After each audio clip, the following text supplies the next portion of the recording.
Pentagon leaders expressed strong confidence Thursday that a coronavirus vaccine will be available by January, and perhaps as early as this fall, claims that were met with skepticism by scientific experts.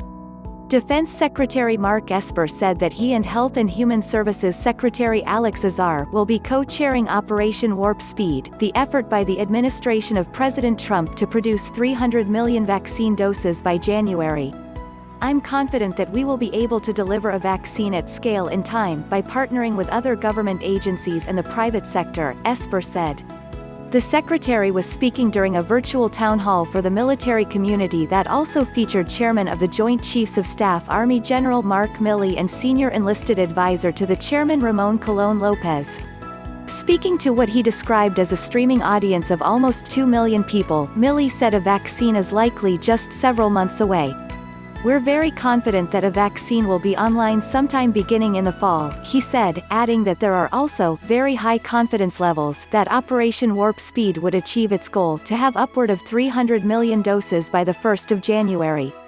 But experts on vaccine development pushed back hard on the Defense Department leader's claims. "All of us in the science community are pretty baffled as to how this can happen," said Dr. Kavita Patel, who was part of the development of a vaccine for the H1N1 virus as a senior medical official in the administration of President Barack Obama. "Even in a best-case scenario in which a vaccine under development showed promise, meeting such an aggressive manufacturing deadline would require bypassing time-consuming steps usually required to ensure a vaccine is safe and effective," according to Patel. "What are we sacrificing for speed?" she said. "How are we going to cut corners?" A source familiar with the Defense Department's vaccine development efforts was only slightly less skeptical. "It's optimistic," the source said about the goal of producing 300 million vaccine doses by January. "A lot of stuff needs to line up in the right way for it to happen."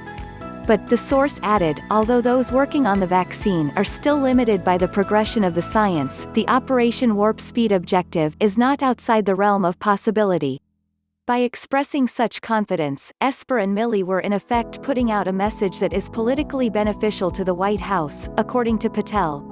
"This is a signal that the administration wants to send so that there's some optimism," she said.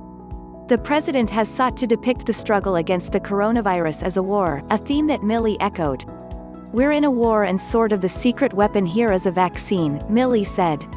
But, he added, the period before a vaccine is available to the military is at least measured in months, even if Operation Warp Speed achieves its January 1st deadline, meaning service members must continue to adhere to the strict measures that have kept infection and mortality rates low across the forces.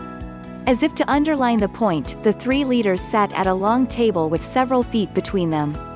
All three officials paid tribute to the military for following the Pentagon's guidelines regarding hygiene and social distancing, as well as for putting up with onerous stop-movement orders that prevented many personnel from taking up new positions. "Those measures have proven to be effective," Milley said. "Look at our death rates and look at our infection rates in the military relative to society as a whole. The military has suffered only 3 deaths and 172 hospitalizations from COVID-19, the disease caused by the coronavirus, out of a total of about 2.1 million uniformed members. Of the 6,221 service members who have tested positive for the disease, more than half have recovered, according to figures released by the Defense Department on Thursday." Esper acknowledged that the military's demographic profile has also helped it escape the worst of the pandemic. "We have generally a younger, healthier, fitter force that is able to withstand the coronavirus," he said. "If anything, they become asymptomatic carriers, which presents its own challenges." The military has used isolation and quarantine measures to ensure that infected service members who display no symptoms do not become a threat to their colleagues. But the Pentagon is now considering reducing how long personnel must spend in quarantine in order to be considered free of the virus, according to Milley. "After initially quarantining personnel for 21 days before cutting that to 14 days, we're looking very seriously at reducing it again to 10 days, Milley said. The average incubation period for the coronavirus is between 5 and 6 days, so if you isolate for 10, you're going to get 98–99%, perhaps, probability that if the person tests negative at the end of that, they don't have it, he said. If Operation Warp Speed is successful, the massive logistical task of organizing the production and distribution of hundreds of millions of vaccine doses will fall to General Gustav Perna, the head of Army Materiel Command (AMC). Trump announced May 15 that Perna would co-lead the day-to-day effort as the operation's chief operating officer, along with former pharmaceutical executive Moncef Slaoui as chief advisor. Perna has already moved up to Washington from AMC's Huntsville, Alabama, headquarters, according to Esper.